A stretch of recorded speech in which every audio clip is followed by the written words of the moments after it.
کی ہے جس نے تیرے سر پہ یہ سرتاج رکھا ہے، اور تو اس ماں کو ہی بھول گئی ہے۔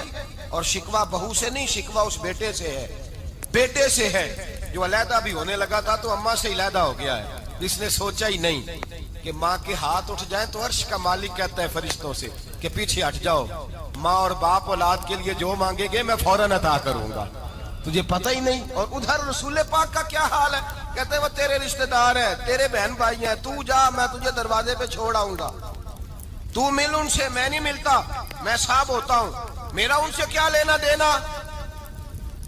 حضرت خدیجہ کے بھائی نہیں تھے، نبی پاک صلی اللہ علیہ وسلم کے سسر حیات نہیں تھے، دو بیٹے تھے حضرت خدیجہ کے، اور وہ دونوں بیٹے پچھلے خامن سے تھے۔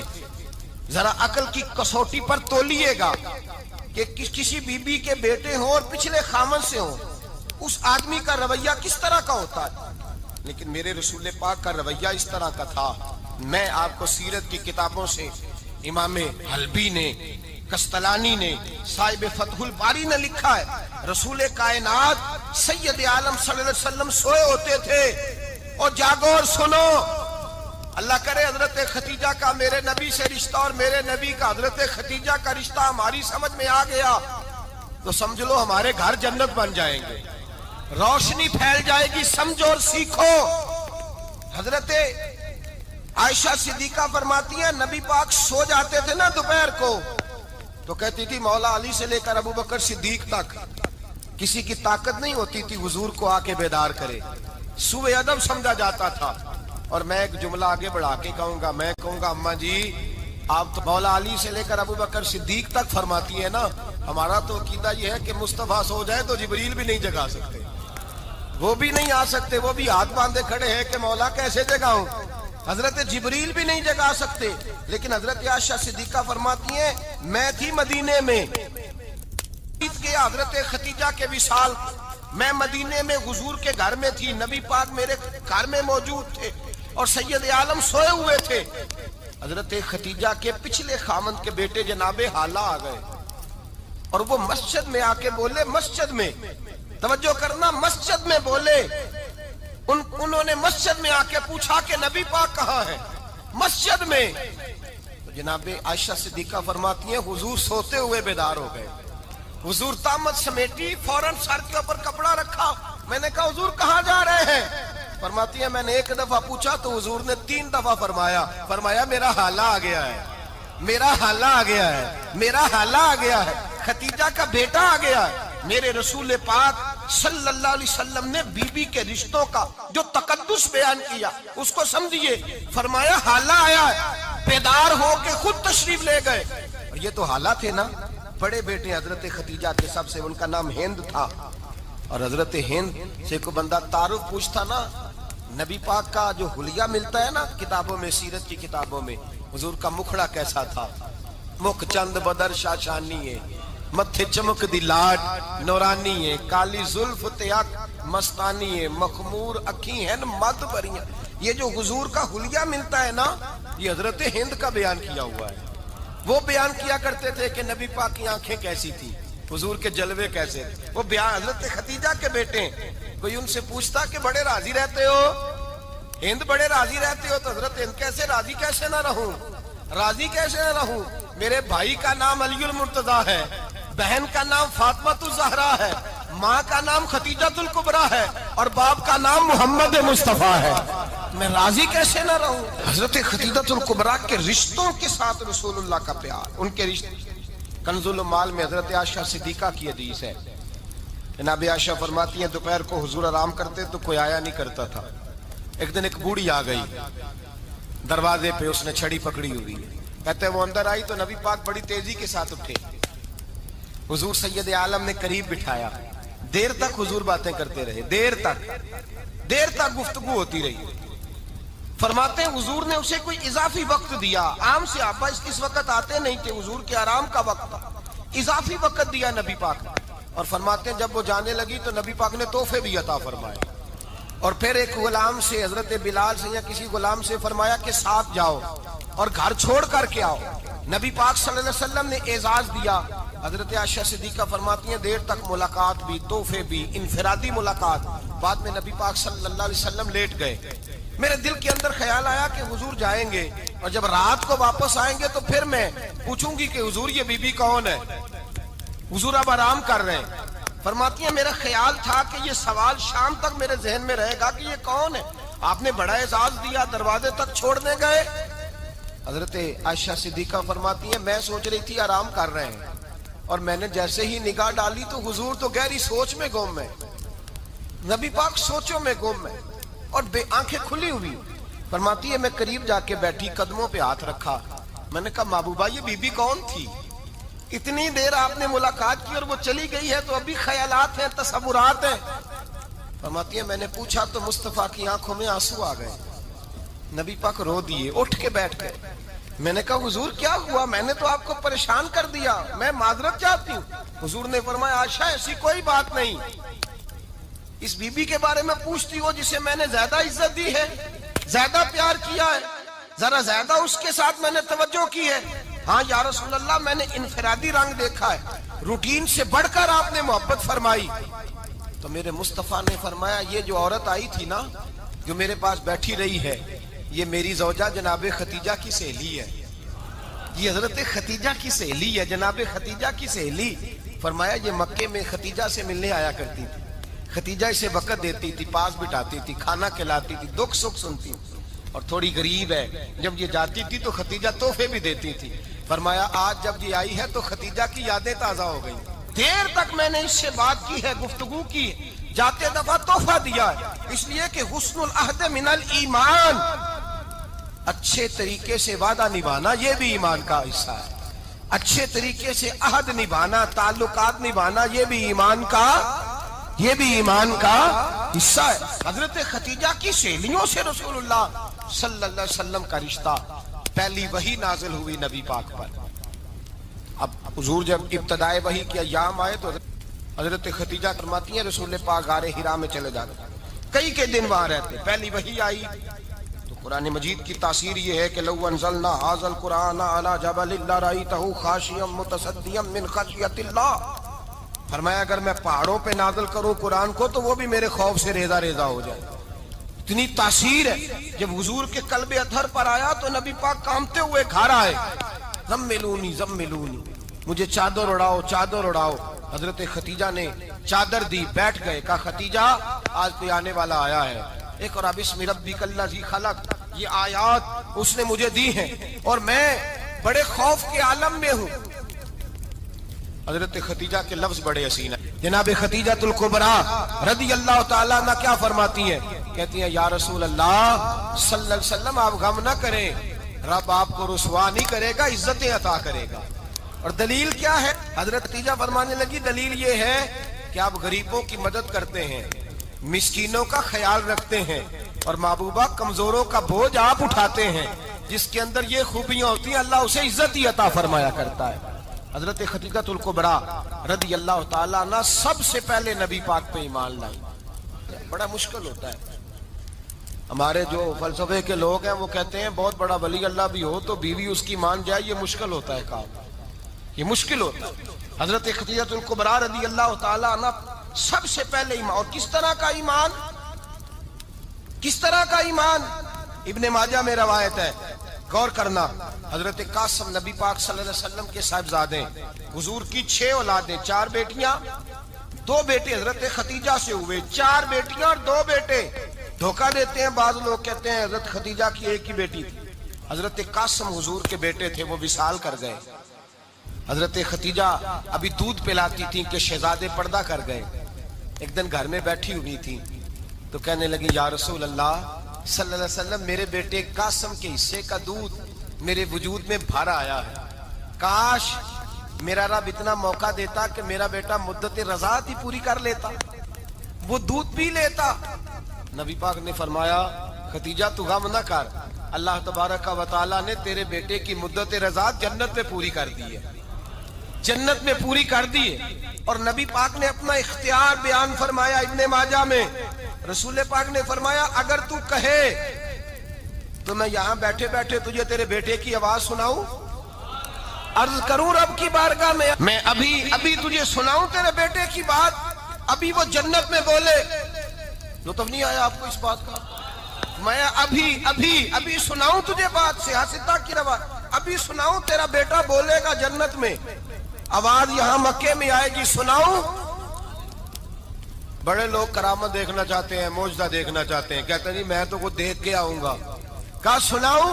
حضرت خدیجہ کا ایمان دیکھیں، کہنے لگی محبوبہ مجھے سننے کی کیا ضرورت ہے، میں خدا کو بھی مانتی ہوں، محمد مصطفیٰ کو بھی مانتی ہوں، میں بن دیکھے ہی مانتی ہوں، بن دیکھے ہی مانتی ہوں، مجھے سننے کی ضرورت آپ نے کہہ دیا تو سو ہو گیا، مجھے حاجت حضور کہہ رہے ہیں اگر تو کہے تو دعا کروں، التجا کروں، ابھی آواز اللہ سنا دے، ابھی سناؤں؟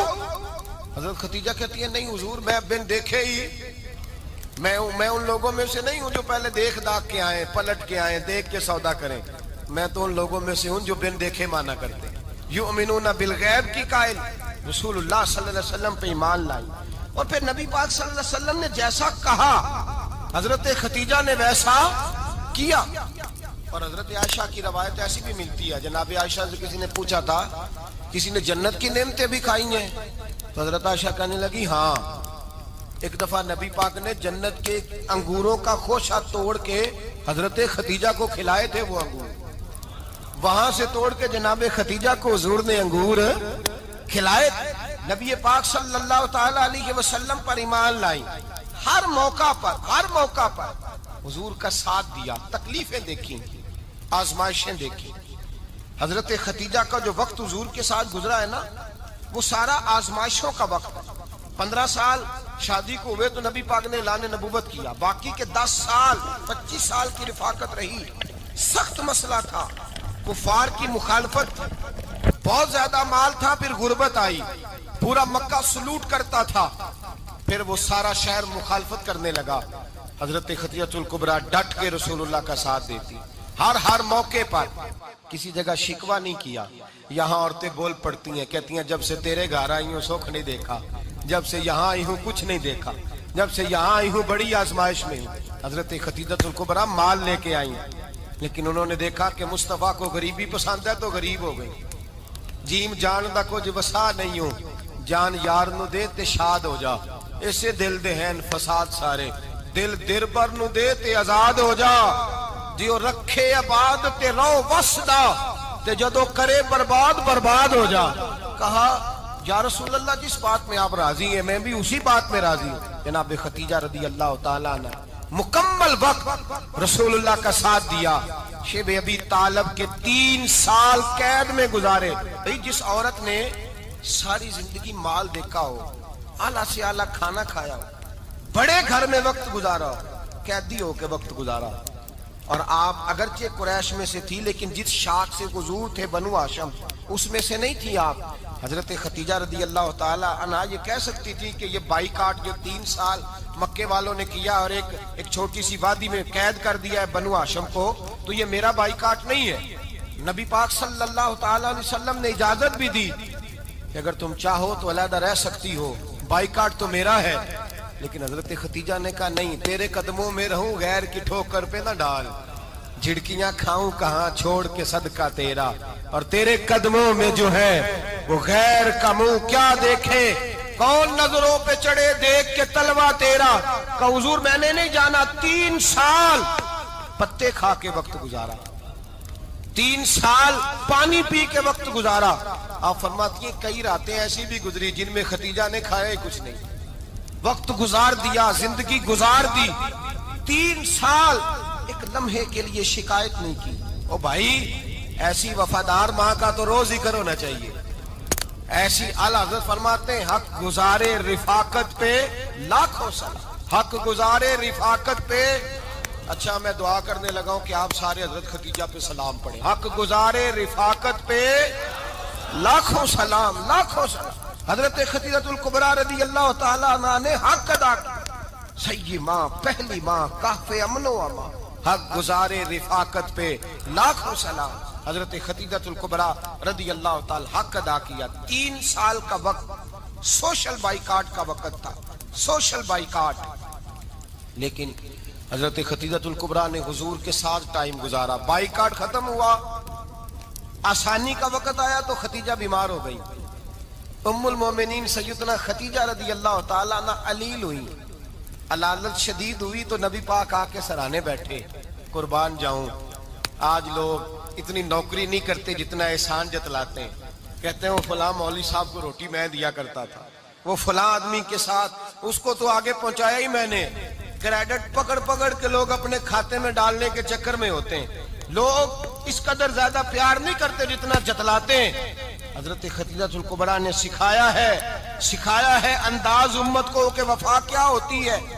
حضرت خدیجہ نے ساری زندگی نوکری کی، ساری زندگی وفا کی، وقت وصال آیا، حضور کو بلایا، اللہ کے محبوب تشریف فرما ہوئے، صاحب ابن الشام کہتے ہیں حضرت خدیجہ رو پڑی، کہنے لگی محبوبہ میں نبی کی بیوی تھی، میں خدمت کا حق نہیں ادا کر سکی، کوئی غلطی ہو گئی ہو تو مجھ سے درگزر کر دیا جائے، مجھے معاف کر دیا جائے۔ یہ کہہ کے رونے لگی، نبی پاک نے فرمایا تو غلطی کی بات کرتی ہے، خوش ہو جا، میرے رب نے وعدہ فرمایا ہے کہ تو دنیا میں بھی میری بیوی ہے تو جنت میں بھی تو ہی میری بیوی بنے گی، وعدہ کیا ہے اللہ تبارک و تعالی، میں نے تجھے پسند کیا ہے، جنت میں بھی تو ہی میری بیوی ہے۔ میرے نبی کریم سید عالم صلی اللہ علیہ وسلم نے حضرت خدیجہ الکبریٰ رضی اللہ تعالیٰ عنہ سے اس قدر زیادہ، حضرت عائشہ فرماتی ہیں اکثر گھر میں اکثر نبی پاک حضرت خدیجہ کا ذکر چھیڑ دیتے، یہاں تو آدمی بہن کا ذکر نہیں نہ کر سکتا بیوی کے سامنے، اماں کا ذکر نہیں کر سکتا، معاملہ خراب ہو جاتا، بڑا مشکل ہو جاتا، مشکل ہے۔ حضرت عائشہ صدیقہ بظاہر تو سوکن تھی نا، لیکن حضرت عائشہ بیان کرتی ہیں، کہتی ہیں نبی پاک سب سے زیادہ حضرت خدیجہ کا ذکر کرتے تھے گھر میں، اکثر ذکر ہو، خدیجہ یوں کرتی تھی، خدیجہ یہ کام اس طرح کرتی تھی، خدیجہ کا یہ رنگ ہوتا تھا، اس کا یہ طریقہ ہوتا تھا، اس کا یہ طرز حیات تھا، وہ ایسے چلتی تھی، وہ ایسے، اکثر حضور بیان کرتے۔ حضرت عائشہ فرماتی ہیں مجھے رشک ہوتا، رشک، ناز کرتی میں، کیا مقدر ہے خدیجہ کی۔ کہتی ہے ایک دن نا میں نے کہا ذرا بات تو کروں، کہتی ہے نبی پاک گوشت لائے، مجھے کہا عائشہ ذرا گوشت صاف کرو، پکاؤ اور ذرا شوربہ زیادہ کرنا۔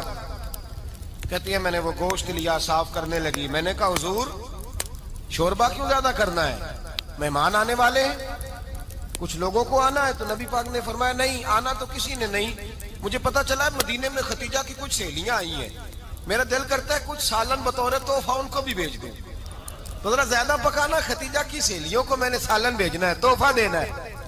حضرت عائشہ کہتی ہیں ایک جملہ ہلکا سا، بے ضرر سا، بڑا دھیما سا، بچ کے بڑا اپنے آپ کو محتاط کر کے، میں نے کہا یا رسول اللہ صلی اللہ علیہ وسلم آپ خدیجہ کا ذکر بہت کرتے ہیں، حضور وہ تو عمر میں 15 سال بڑی تھی، یا رسول اللہ صلی اللہ علیہ وسلم اللہ نے آپ کو جوان اور خوبصورت بیویاں دی، آپ خدیجہ کا ذکر کرتے ہیں۔ فرماتی ہیں یہ بات کہہ کے میں خاموش ہو گئی، میرا خیال تھا جواب آئے گا، دیر ہو گئی، حضور جواب نہیں دیتے۔ کہتے ہیں میں نے یوں نظر اٹھا کے دیکھا تو چہرہ مبارک سرخ ہو گیا، اور رسول پاک نے فرمایا عائشہ آج بات کی ہے، آج کے بعد یہ بات نہ کرنا۔ میں نے کہا حضور کیا ہوا؟ فرماتے ہیں پہلے جلال تھا، پھر اچانک وہ جلال آنسو میں بدلا، اور حضور نے رو کے فرمایا عائشہ تم ساری بیویاں سکھوں کے وقت آئی ہو، خدیجہ تو میرے دکھوں کی ساتھی ہے، وہ تو میری آزمائشوں اور تکلیفوں کی ساتھی، اس نے تو میرے ساتھ وقت کٹھن بتایا، جب لوگ مجھے پتھر مارتے، میرے رستے میں کانٹے بچھاتے، میں پریشان ہو کے لوٹتا، اس کے ایک ہاتھ میں دودھ کا پیالہ ہوتا، ایک ہاتھ میں کھجوریں ہوتی، دودھ پلا کے، کھجور کھلا کے، بستر بچھا کے، روٹی دے کے کہتی محبوبہ غم نہ کرنا، اللہ بڑی عزتیں عطا فرمائے گا، اللہ بڑی شانیں عطا فرمائے گا۔ میرے رسول کریم سید عالم صلی اللہ تعالی علیہ وآلہ وسلم۔ اور پھر امام ابن حجر نے لکھا ہے، آپ فرماتے ہیں بعض لوگوں پہ حضور نے کبھی جلال بھی فرمایا، کبھی جلال بھی فرمایا، اور حضور کا جلال بھی بڑی رحمت والا ہے۔ نبی پاک نے فرمایا اللہ اگر میں اپنے کسی امتی کو جھڑک دوں تو اسے اتنا ثواب دینا جتنا تو فرد نماز کا ثواب عطا کرتا ہے۔ حضور کا تو جلال بھی کرم والا ہے، کرم والا جلال ہے رسول پاک کا۔ اکثر بعض لوگوں پر حضور ناراض بھی ہوتے، لیکن امام ابن حجر فتح الباری میں فرماتے ہیں کہ صحابہ اور اہل بیت میں سے حضرت خدیجہ الکبریٰ کی وہ ہستی ہے جس پر کبھی نبی پاک ناراض نہیں ہوئی، کبھی ناراض نہیں ہوئے. یہ سب سے بڑی فضیلت ہے حضرت خدیجہ کی. کبھی ناراض نہیں ہوئے نبی, کسی موقع پر بھی حضرت خدیجہ الکبریٰ رضی اللہ تعالیٰ عنہ سے ناراض نہیں ہوئے.